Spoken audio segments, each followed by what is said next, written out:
Please note that listeners may find some of this content in this episode upsetting or distressing. If you would like to access support relating to the topic discussed, please get in touch with our team. All of our contact details can be found at www.healthwatchessex.org.uk. Welcome to Hidden Voices, the podcast series which explores the less heard voices in health and social care. I'm Sharon and I work for Healthwatch Essex. It's our job to make sure that people's experiences help to improve health and social care services.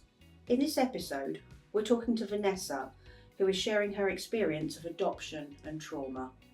Vanessa, thank you for joining us today. It's lovely to see you. Thank you for having me. It's the first time I'm speaking for public consumption, so I'm very grateful to have a safe place to talk about this.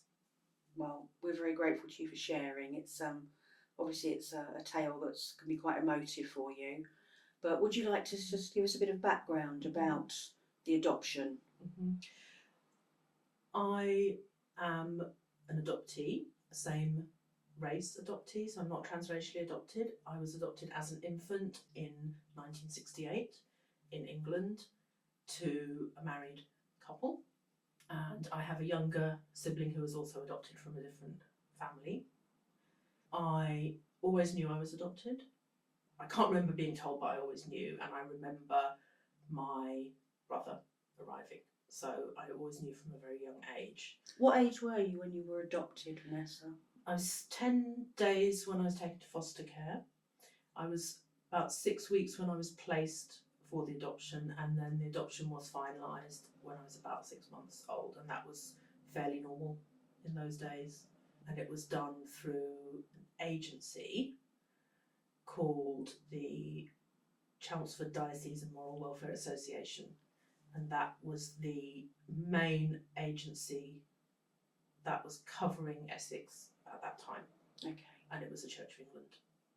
And the Moral Welfare Association was similar. It was a sort of voluntary sector social services organisation. They took a lot of responsibility for the welfare of unmarried mothers and babies, and mother and baby homes and adoptions. And that was quite commonplace at that time, wasn't it? And it was quite commonplace at that time. In fact, 1968 was the peak year, so there were over 20,000 adoptions in England and Wales in 1968, and it started to taper from then. And that was to do with the availability of contraception, the availability of abortion. Abortion was legalised at the end of 1967, and changing attitudes towards single parenthood and more autonomy for women to have choices. More, I won't say there was more availability of welfare support, but there was more knowledge about it, because a lot of our mothers were not given information about ways that they could be supported to keep their children. So there was a lot of pressure, and birth mothers have talked about this a lot and campaigned about this a lot.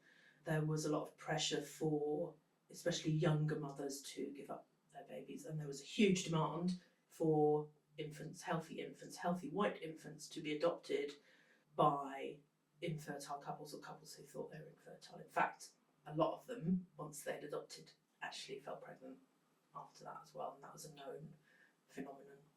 But you and your brother were both adopted from different backgrounds. We were both adopted from different backgrounds. We both grew up knowing we were adopted. We both grew up being told that we were loved and we were special, or we were wanted so much that they went through adoption in order to have us. And it wasn't talked about a lot. I wasn't aware of any others in my school who were adopted. My parents had friends who had also adopted, and we used to see them in the holidays sometimes. But you were expected to just be like any other child. You could, if you wanted to just sort of forget about it, you could.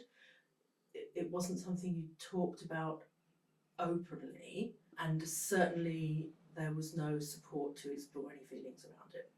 Would you say, discouraged from talking about it openly, or it just wasn't talked about?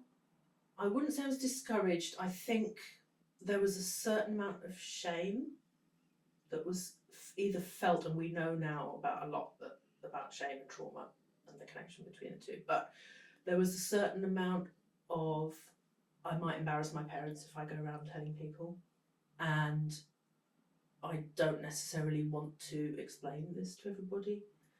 And there's an element of, you have to make a choice because people make assumptions, right? So people might say, oh, you look just like your grandmother or your mother, and you're just like rolling Always at their happens, eyes doesn't it? and thinking, shall I tell them I'm not genetically related, or shall I just let that pass? And I never actually physically, I didn't really look like them, but I didn't know that because I had no point of reference. So I had the term that used is genetic mirroring.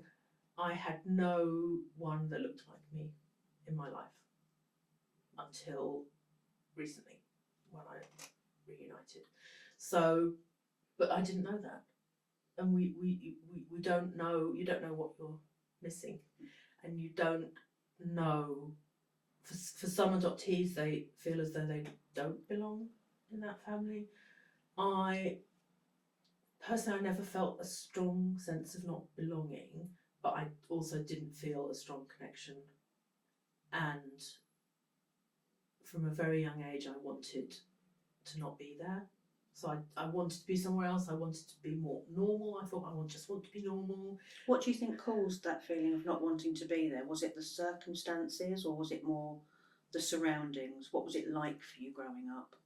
I think it's very hard to say. I think it was just a feeling that I had. I lived in a village, and there was one bus a day out and one bus a day in, and I wanted to be a bus driver. I memorised all the bus routes. I didn't.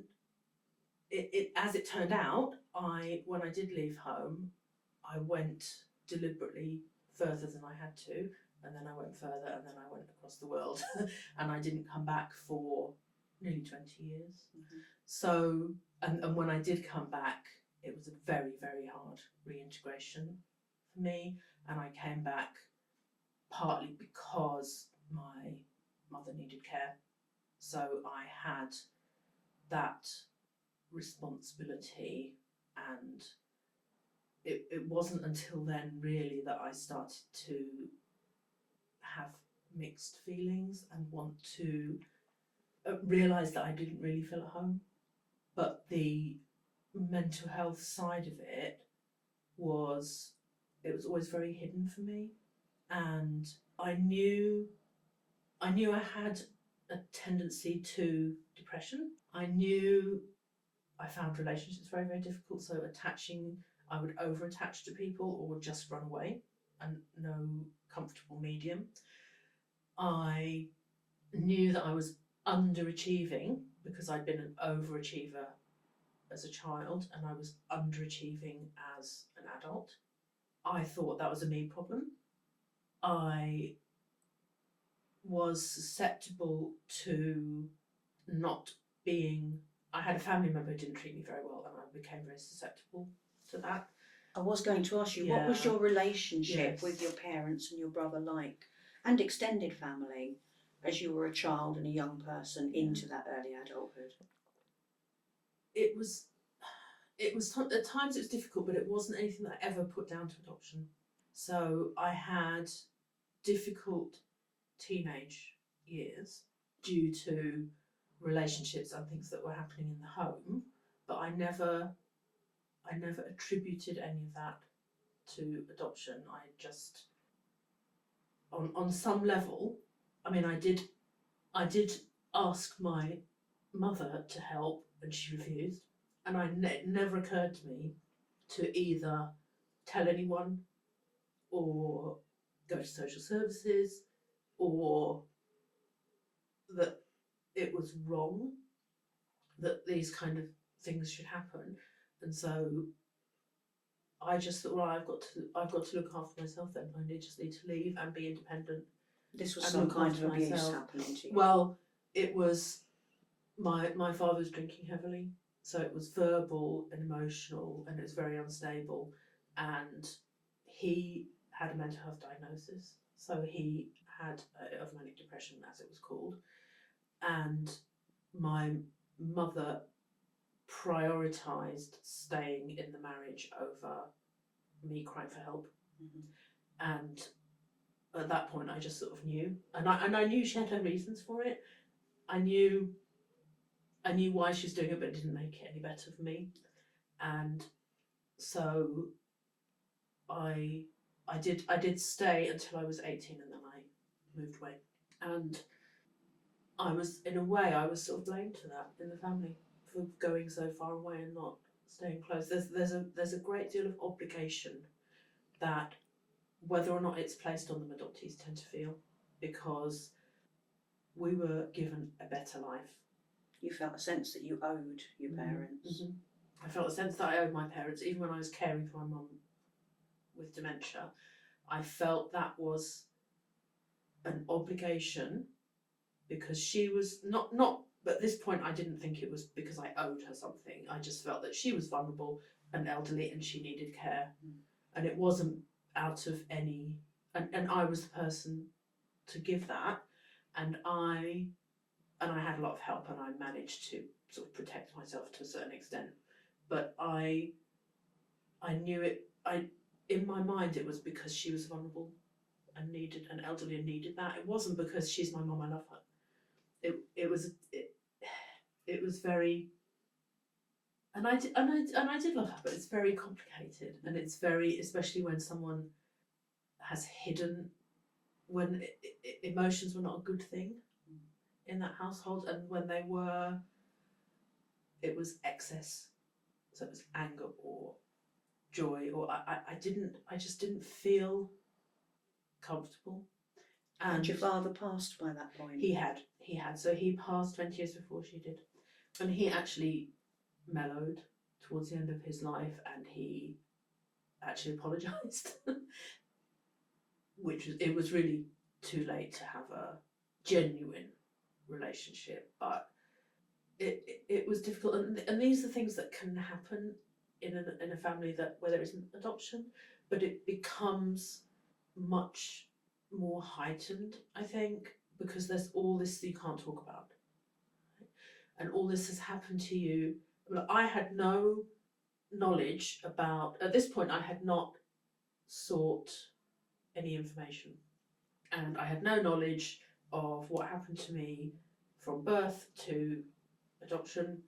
So your parents had never given any information, really? No, and they'd said your parents were very intelligent and well educated. And I think that was supposed to make me feel better, but actually it put more pressure on me, because I felt that, and the expectations were very high, right? And I was very good at school, and that started to go downhill in the sixth form, and since then I just sort of underachieved and struggled, and eventually, much later, in my 50s, I received a diagnosis of ADHD, and that was something that had never occurred to me. I worked with students. It never occurred to me. I was teaching them, I was advising them. It never occurred to me that that was something that might be an issue for me, and that sort of changed everything. And we know that adoptees have much higher rates of neurodivergence. We know that trauma presents similarly in many cases, so it's very hard to tease out that diagnosis. And in fact, in my case, it was a year after I'd sought the diagnosis.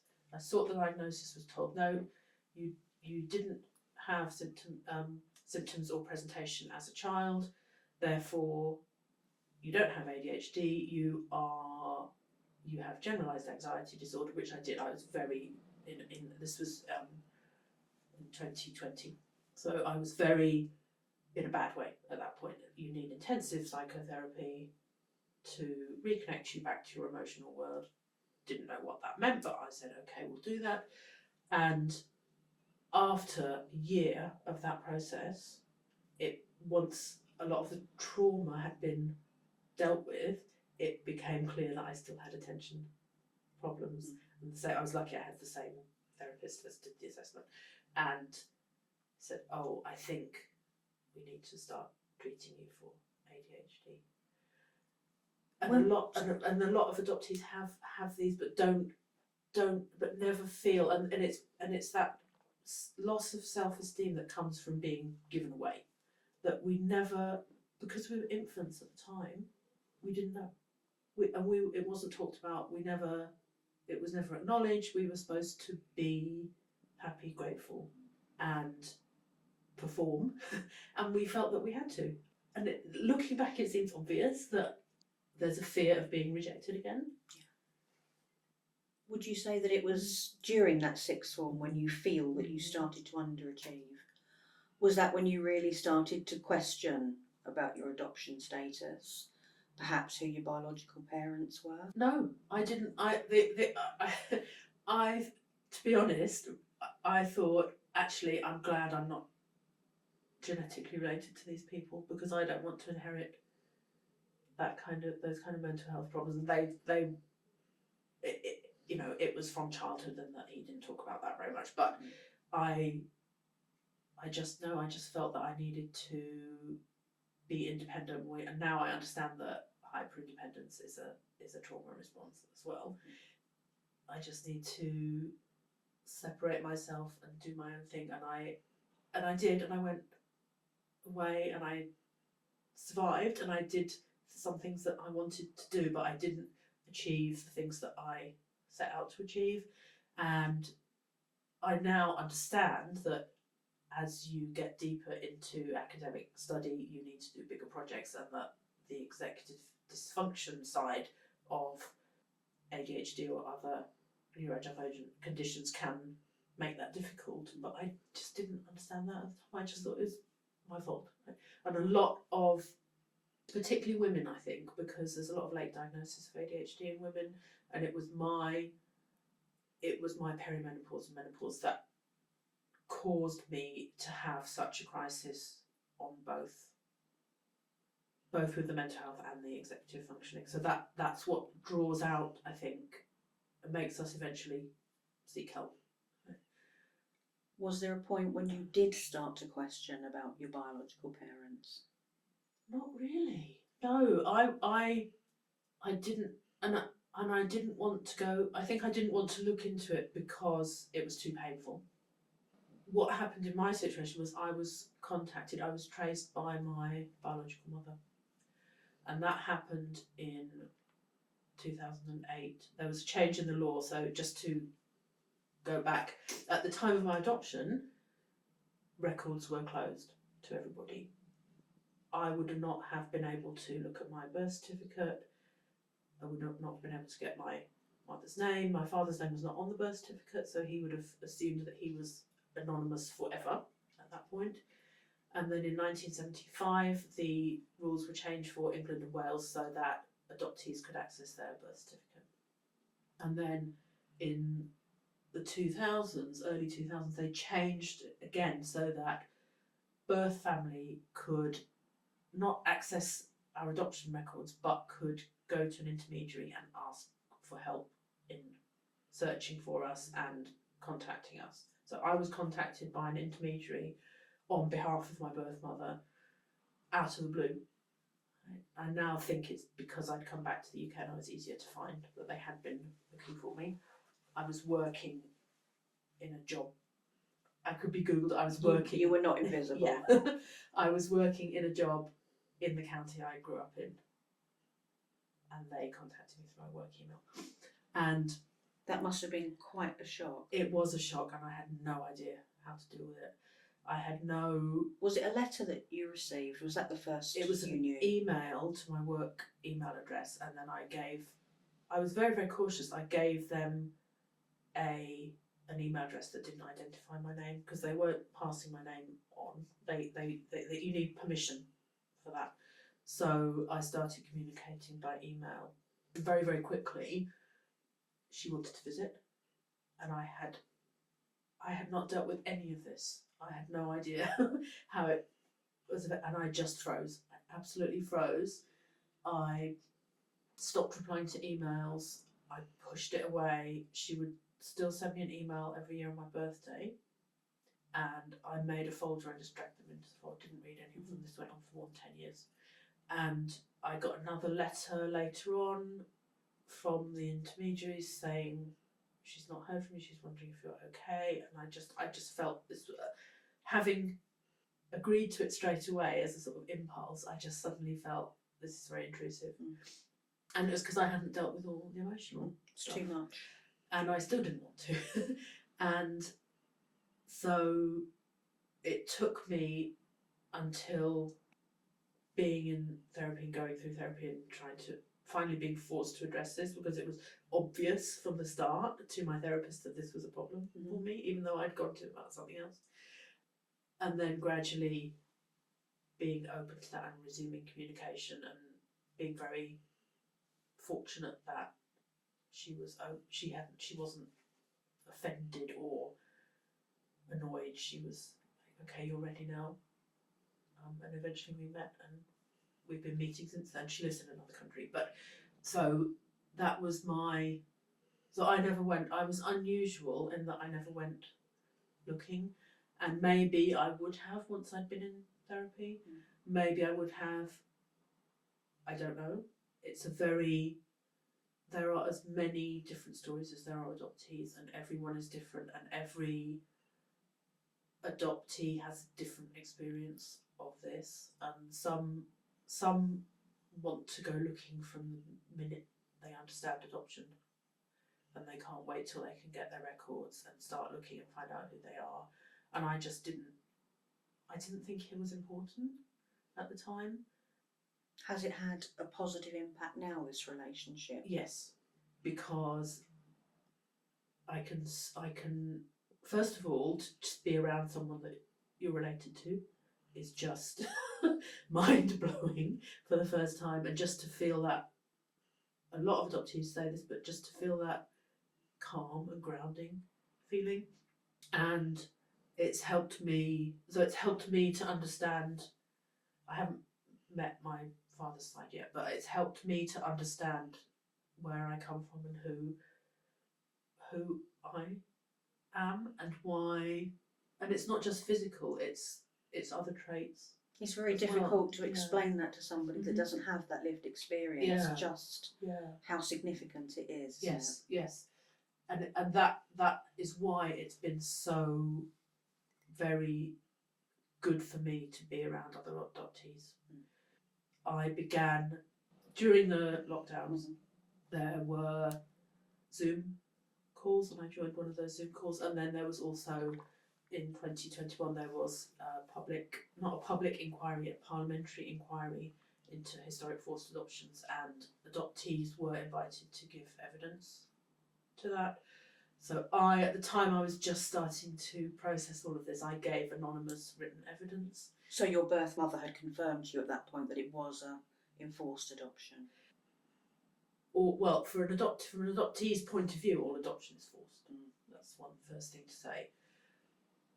Some of the mothers were most definitely forced. Mine does not feel that she was. She was 24, she made that decision, and although she had a wobble, and she almost didn't sign the papers at one point because she was having, this was after I was already placed and before the adoption was final, she was considering trying to work out childcare arrangements with her housemates at that time, and in the end she felt she couldn't do that to my adoptive parents. She couldn't take away a child that they'd already been raising. And so she, and I can't speak for her, but she has written this in her testimony, she said it, that she felt that she made that choice herself. But the system was set up so that it was an easy choice to make, and there were other options were not as easy. There were many, many cases where the mother's parents made the decision and just said, no, you're going away, you'll come back without the baby, and that we won't talk about it anymore. I've mentioned the church was very involved, adoption agencies were very involved, the mother and baby homes. Not everyone was adopted. Some mothers kept their babies, some families raised them, some were able to make that choice, some had no financial resources, nowhere to live, no work, no childcare. Although those things were actually available, it was very, very difficult, and not everyone knew how to access those things, and not everyone wanted the stigma of raising a child on their own if they were on their own. Not everyone wanted to get married to the father. Not every father wanted to get married. There was a lot of societal pressure, and the whole system was set up. The agencies were funded.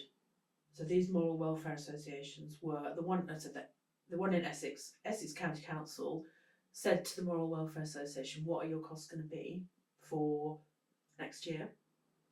And then they would give them 75% of that, and that would go in a large way to help fund this work. And these mother and baby homes and these, what they call them, outdoor workers, the people that went into the community. And the rest of it was fundraising. So it was church collections. The committees would do, you bring a buy your coffee morning, the mothers' unions. And it was seen to be a good endeavour, wasn't it? Yes, it seemed to be a good endeavour. Yes. Supported. Yes. And a lot of obviously the clergy were men at this time, but a lot of the committee members were women, a lot of the workers were women. The mothers' unions, the records are so detailed that there's a record of each parish, each mothers' union, how much they raised in that year for this work. And there was a very moral element to it, and they were called moral welfare workers. They specified when the Chelmsford Diocesan Moral Welfare Association became an adoption agency. They didn't become an adoption agency until 1962, but when they became an adoption agency, they decided we're only going to place babies with active church-going parents. It was seen almost as an act of, as you say, morality or mercy, wasn't it? Saving babies from unmarried mothers. Saving babies, so you're saving the baby, and then from this moral failing, and demonising mother, and placing, and by extension, the child. I know people who've been told that they have bad blood growing up, placing them with worthy parents. So it's both economic and social capital. So there's a lot in my paperwork about how they lived in a detached house and they were able to provide. Right? So it's the people with the right economic capital and the right social capital. It came down to finances and property and religion rather than finances, social standing, religion. Not quite sure how my parents got by that one, but my dad was a very on and off again devout Church of England, and his reference, his personal reference, and best friend was a clergyman, so I think that helped. And they were choosing which children went to which families. There's one item in one of the minutes of the committee saying in Essex saying, we've got a problem. The police are referring unsuitable girls to us. We need to tell the police to stop referring unsuitable girls. So presumably someone came in contact with the police because they'd been in trouble, or they discovered that there was something going on, and they were pregnant with no support, and they tried to refer them to the moral welfare, and they would not take that. There was a hierarchy among adoption agencies and institutions of who they would take. So they were, and I won't repeat some of the things that they say about babies who are not healthy, babies who are born with physical or developmental problems, babies who are born who are not white. It's just rife. That there's a hierarchy, and they start to talk quite early on. Actually, they start to talk about hard to place children and how they need to start finding families for them to go to, because the market, and we are in this scenario, the babies are a commodity, even though direct payment is not allowed. There were many, many more couples than there were babies, so they got to choose. And we mustn't forget this history, because we're still alive, and some of our parents are still alive, and the impact of that doesn't go away. That's a lifetime. Exactly, the impact doesn't go away. Many of us are now not until middle age dealing with the impact or recognising the impact. Even when we do recognise it, we go for help and they say adoption trauma, what's that? Or in some cases in the NHS now, we don't deal with adoption issues because it's been, until recently it was regulated and you had to go to an Ofsted registered provider, even though we're not children, right? So people are still now being turned away or told they can't help with that, when in fact there's evidence that adoptees have higher rates of many different mental health conditions. Depression, anxiety, complex PTSD is now quite a common diagnosis. There's evidence that adoptees are 4 times more likely to both attempt and complete suicide. There's definitely evidence of higher rates of brain difference. There are higher rates of autoimmune conditions among people with childhood trauma in general, so people with adverse childhood experiences, but we're not on that list, right? We're not on that list because we had parents, well, yes, but we were also taken away from parents, so we lost parents and we were placed with strangers, and that is not recognised as a trauma. And there are, on top of that, some adoptees were placed with parents of a different race. Some adoptees grew up as the only black child in their town. Without their own culture. Without the hair care, the culture, the family heritage, the knowledge, with parents who proclaimed to be colourblind, but we know now that that doesn't wash, right? And there are adoptees who were brought from overseas. This is another layer of trauma, brought in from countries where there were not equivalent records or paperwork or safeguards, and so have possibly no hope of ever tracing their families. And this is our generation, right? This is, they call it the baby scoop era. That's a term that's used in the United States, but it's very relevant to us. And so we have this double whammy of not recognising our own trauma and not realising that when you separate a baby from its mother, there is pain, right? And even when we do recognise it, then that's not being recognised by professionals and those who are supposed to help us. Right? Can I ask, Vanessa, has your brother faced similar difficulties and outcomes? This is another element that is very difficult for many adoptees, because we often have different responses to other siblings in our family, and therefore we are not on the same page and we can't talk about it. So my brother would absolutely not want me to discuss his situation here, and I respect that. Absolutely. But just, we're not only very different people, we've had different reactions to it. And there is definitely a gender difference here, because among the adoptee community and the adoptee activist community, the vast majority are women, and it seems more difficult for men to talk about it or think about it in some cases. Not that there aren't men, and there are some very open and active men who talk about it, but it seems very tricky. And part of this is that women have these points in their lives where it becomes an issue.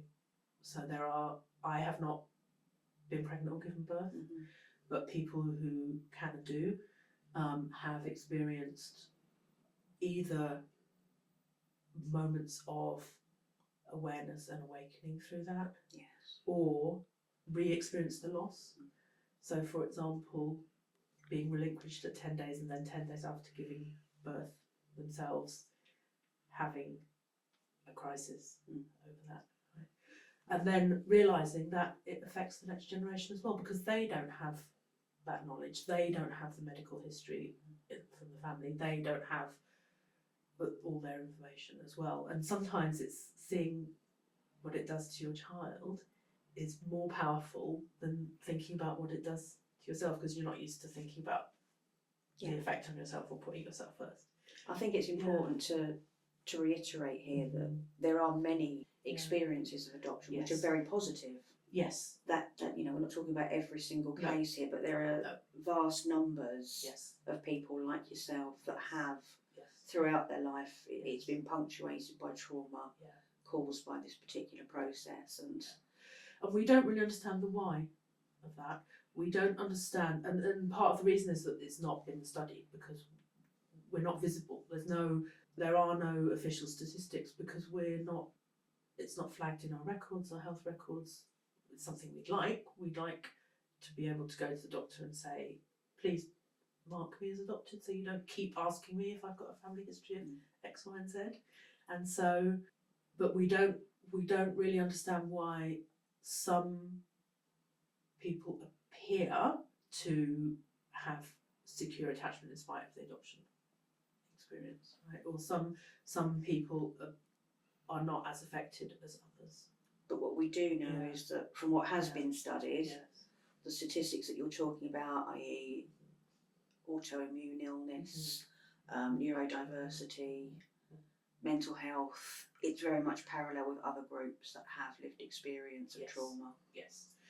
And even in some of the academic literature, there's an element of gaslighting, because these days most adopted children have come from abuse or neglect. Right? Adoption only happens when there's a reason to remove that child. So these days, trauma and adoption is talked about openly, but it's all about the trauma in the birth family. So what happens prior to adoption? We didn't have that. We had maybe had stress in the womb. We had uncertainty. We had parents that we were given to parents that sometimes didn't know if they were going to be able to keep us.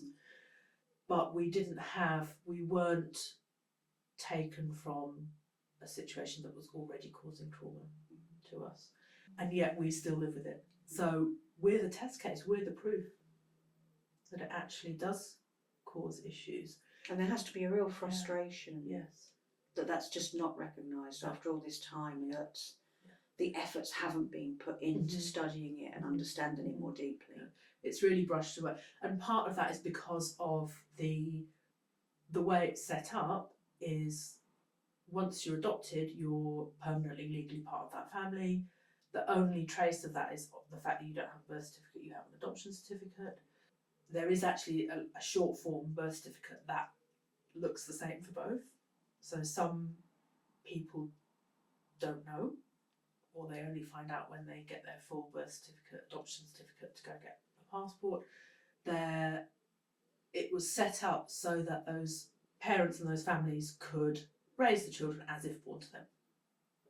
And therefore, there was a great deal of talk about how and when to tell your child they're adopted. And there was a lot of persuasion on the part of the agencies to say, you need to tell them, and you need to tell them before they get too old, which tells you how much resistance there was on the part of parents. They had to be persuaded to be open about this. A lot of them just wanted to pretend they'd had these children, and therefore we're not separated out in any kind of statistics. You have to go looking. As with many traumas, it's very much about the disempowerment, isn't it?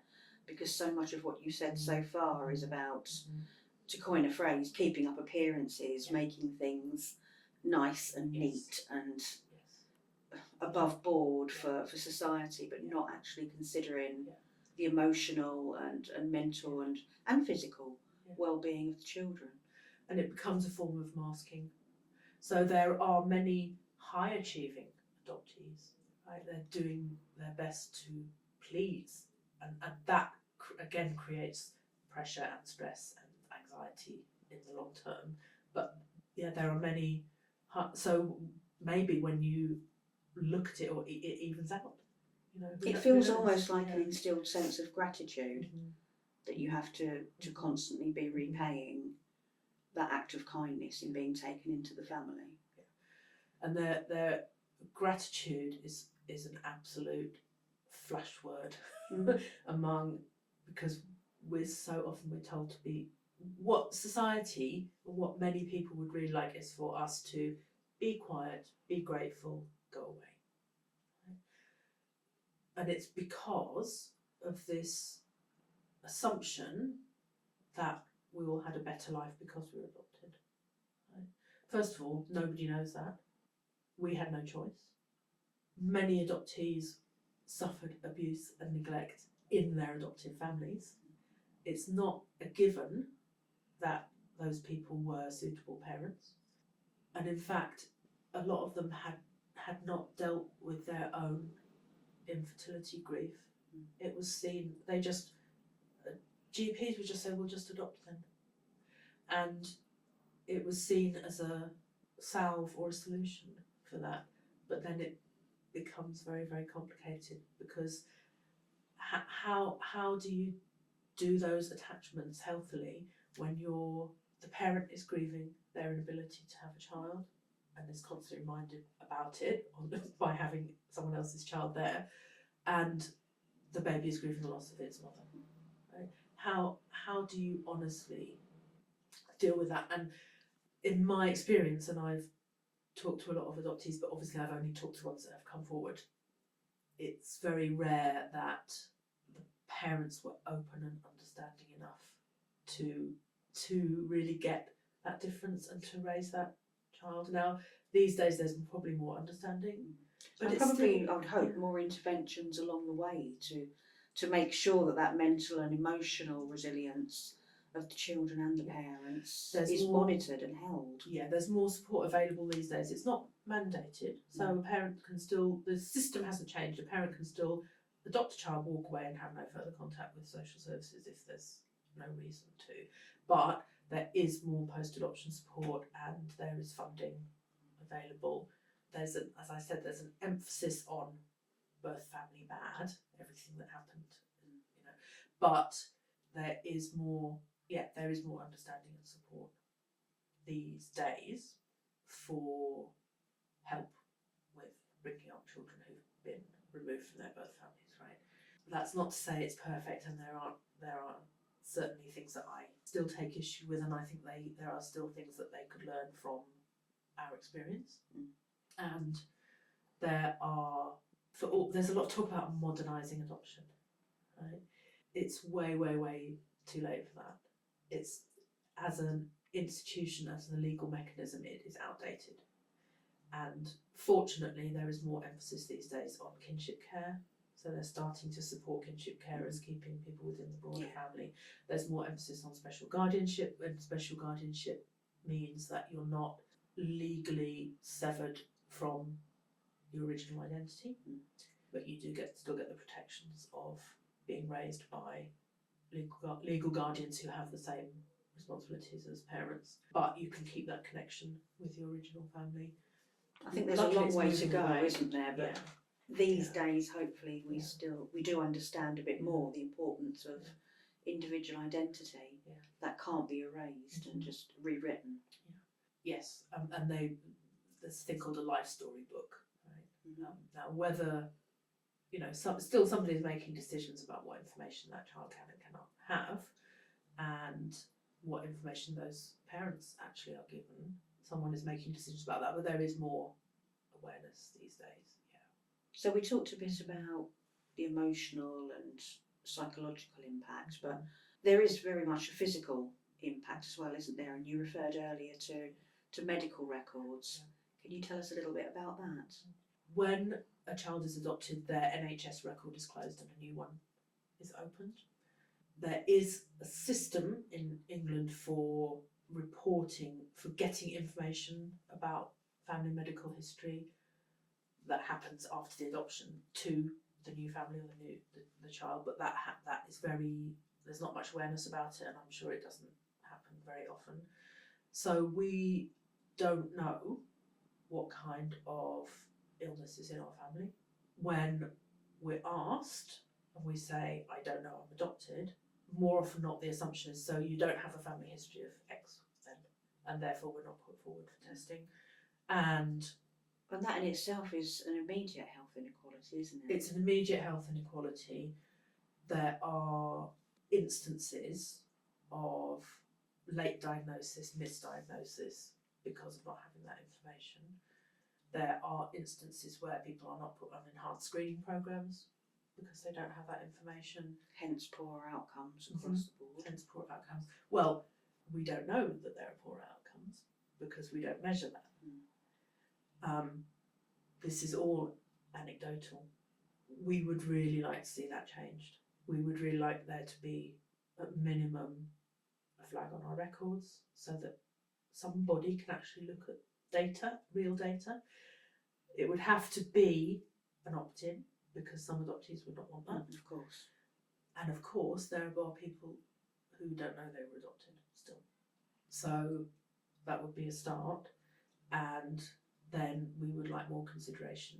We'd like more research to be done, obviously. We would like more consideration to be given to assuming there may be a medical history of something if we don't know. And this doesn't just apply to adoptees. There are many people who grow up, for example, not knowing who their father is. Right? So this is a wider issue than just for adoptees. Absolutely, I can relate to that myself. Yeah, it's not having that knowledge, especially now when there's genetics and there's a lot more knowledge about. How often do you go to an appointment? You're asked, have you got a history of? And you know, in my case, I could only ever give one half of the story. You never feel that full satisfaction or confidence. And now, that was the first question I asked my biological mother. What did everyone die of?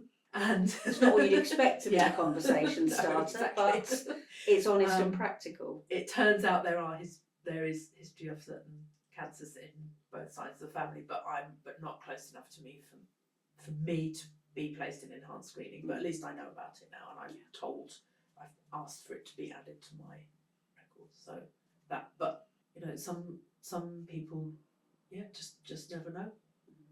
Never know. And that's definitely, I mean, that in itself should be enough reason not to cut people off from their. It's all missing parts of the jigsaw, isn't it? And that is such a fundamental piece that's relevant throughout life, from birth to death. Yeah. And there's another category of people who thought that their father was one person, it turned out to be another person. So there's that whole situation as well. But that it is quite important. Actually, when you think about it, and I spent 50 years of my life thinking it wasn't important. Well, for those people that you just referenced, it's not a lack of information. It could actually be completely wrong information, which could be really counterproductive. Yes, that too, and all because lack of openness, and someone doesn't want to share, someone wants to hide something. Concern about reputation and shame and image and all those things. Yeah. And when the foundation is lies, everything else comes into question. Right? It's that importance of any child needing a solid foundation, isn't it?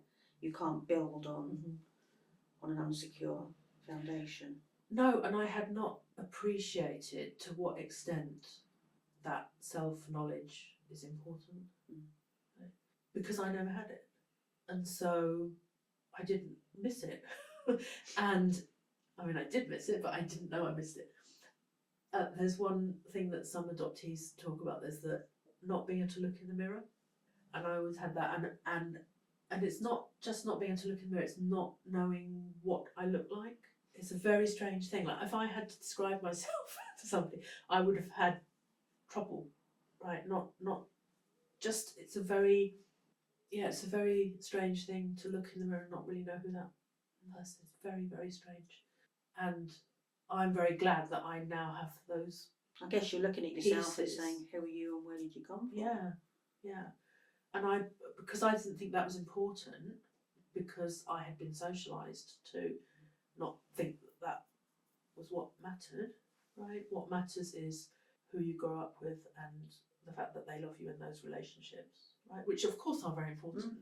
Yeah, to not think that mattered. It's very strange looking back, but I was blocking it out because it was so painful, right? I had this massive grief inside me that I didn't know that was affecting me, and I had to identify it, find it, deal with it, and the fact that it was suppressed caused all kinds of problems. And to think, to think that it doesn't matter is very. Looking back now, it just seems very strange to think that it doesn't matter. But we learn all the time and evolve, don't we? My father, my adopted father, was incredible record keeper, right? He kept there were boxes upon boxes of his he started his own business in the end, but he had diaries, checkbook stubs, every bit of paperwork from his whole life, and the stuff to do with us as well. So all our swimming certificates in a filing cabinet, all that sort of stuff. So, but there was never any adoption related paperwork. And after I came back, I found my paperwork in an envelope in a drawer. And I suspect what had happened, I suspect it had been kept with his will at the solicitor's office, and that after he died it had come back. And it wasn't a huge amount compared to my actual file, which I got later, but it made me realise they knew far more than they let on. And it had never occurred to me. And this was after your father had passed? This was after my father had passed, and when my mother had started to suffer the effects of dementia. And that's quite... So I couldn't really talk to her about disabling for you as well, because you couldn't actually have that conversation with either of them. No. And she was very dismissive anyway, so eventually I told her that I'd had contact from my birth mother. She said, oh, I didn't want to talk about it. So I just left it. Like her cognitive abilities were, we couldn't have had much of a conversation anyway by that point. But they knew way more than they let on, and I thought, wow. And it hadn't occurred to me that they would have known, because of the court paperwork, they would have known my birth name. Right? But they never shared any of that. And in fact, they used to say that it took a long time to get approved to adopt, that had to go through a lot of interviews with social workers and so on and so forth. They were actually covering the fact that they were trying to conceive during that time. Right? I see. So they didn't want to say to us, all they said was, we couldn't have children, therefore we adopted. Right? They didn't want to make us feel like second choice, but of course we were second choice. Almost every adoptee is second choice, right? At least second choice. If you're a non-white adoptee, you're third choice, probably in a white family. So, yeah, I hadn't realised the extent to which they didn't want to share information either, because they'd been so open about you're adopted. Right? And I had not been one of those children who'd ask a lot of questions. So many, again, just every adoptee has a different response. Right? There are many adoptees who are desperate for information, who look at everyone who passes them in the street and wonders if they're family, like, is that my mother? Who fantasize about who their parents are and imagine that they're princes and princesses or movie stars. Or I was never that adoptee, and yet there was a lot that would have really helped me understand myself if they, just the basics. So there's a little survey that the hospital fills out as basic sort of biographical information, and about anonymous, like for the parents, like what their level of education was, what they studied, what job they did, what their interests were, their hobbies, that kind of information. Having that made me make a lot of sense of my life choices and of the areas that were of interest to me and things like that. And that, again, that was something that I didn't realise that I missed, that I didn't have. And whilst you've been on your own journey of understanding and moving forward, you've linked in, as you alluded to earlier, with many other adoptees, haven't you? Yeah. Could you tell us a little bit about that? Yes, that's been very, very positive thing for me. And I never thought I would become an activist or do this sort of work. It's almost as though I didn't deal with it for 50 years and then I've condensed everything for the last 4 or 5 years.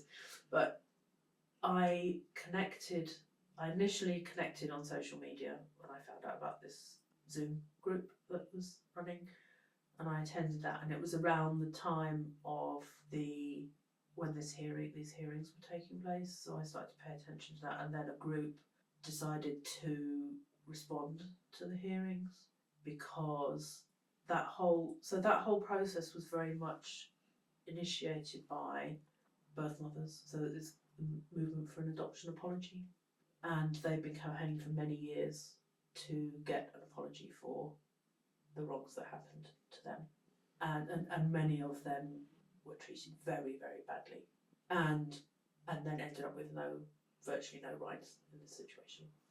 So the inquiry itself had been focused on them and their experiences, and adoptees have been brought in, or evidence has been sought from them in order to boost that case, right? And so there was an opportunity for us to speak or write in, but it was the report and the recommendations were more focused on what happened to mothers and fathers, right? Because fathers had even less say in it, and sometimes they didn't even know.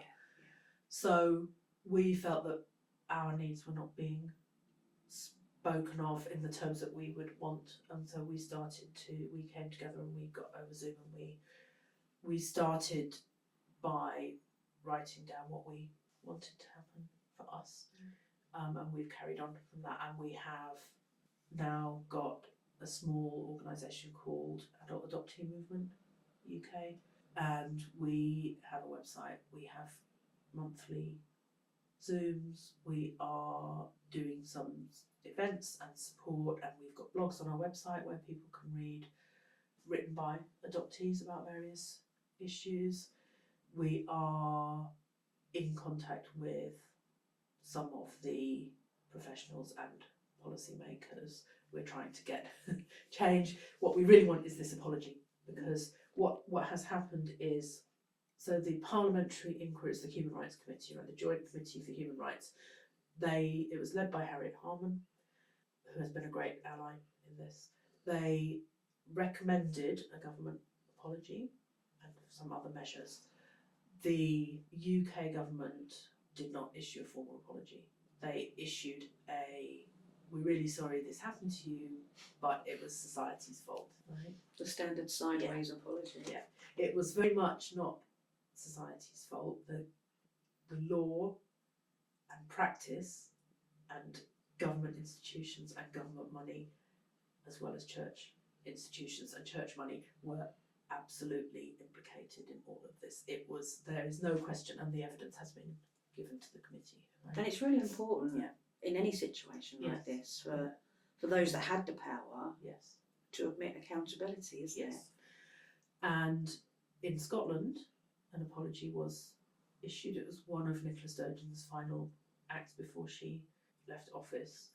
But of course, the Scottish government did not exist at the time we're talking about. Yeah. And the Welsh government, and that apology was very heartfelt and welcome and specific. And the Scottish government is much further ahead in terms of providing help for people. And the campaigners, the adoptee campaigners in Scotland, they started before us, and they are much further ahead in getting change, and they've done a great job in Scotland.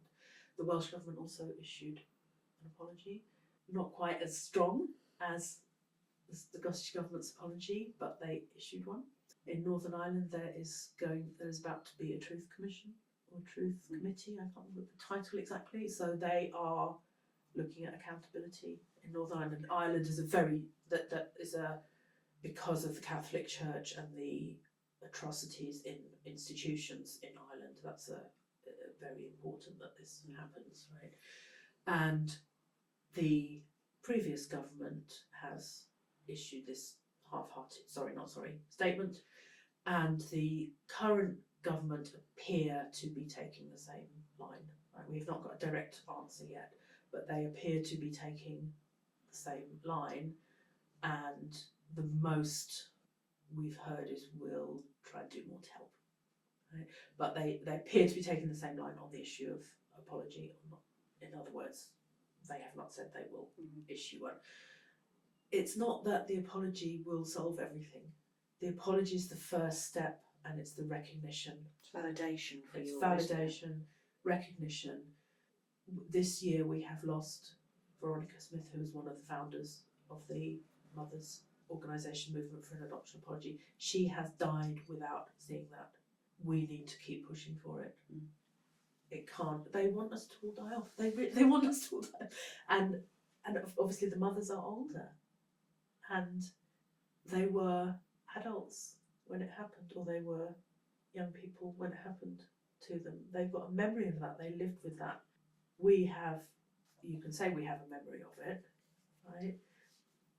It happened to us before we were conscious of that, and it has affected us in one way or another, and it's ongoing. We need help at all stages of life. Just more acknowledgement, more education, better mental health support, because the difficulty of getting suitable help is really a big issue. And I know it's bad for all people who need mental health support at the moment, but it's particularly difficult to stomach when it's something that was a systematic and an institutional harm, which is really what this was. However many people say, I'm adopted and I'm happy. Yes, but you're not the only person who was adopted. Right? And you mustn't stand in the way of people who want that, who feel it was an injustice. And for those people that have had happy experiences, I think everybody else would be happy and pleased for them. Yes. But as you say, it doesn't take away the fact that there's a significant number of people that are still deeply affected by what's happened. And throughout what you said to me today, it just sounds very much like the knowledge and understanding, achieving that knowledge and understanding and that recognition just hasn't taken place so far, not to any worthy extent. There's just so much work still to do. And that's why we want to start with educating people and speaking, even though it's emotionally difficult to speak about our own experiences, to speak about our own experiences, but also to put that in context, right? And to say, well, what did you expect to happen?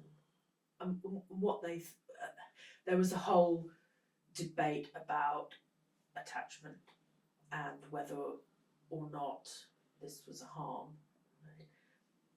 But the lived experience tells you, right? The lived experience tells you that a good number of people were harmed by this, and that's before you even take into account the fact that it's a human rights issue, right? You are taking away somebody's family, you're grafting them onto another family legally, permanently. They've got no recourse. Taking away their autonomy. Take away their autonomy. There are adoptees who would like to revoke that adoption certificate and revert to their original identity. Not allowed to do that, right? It's not recognised as an abuse because it was done for the good of the child. Well, surely the adults should be able to make that decision.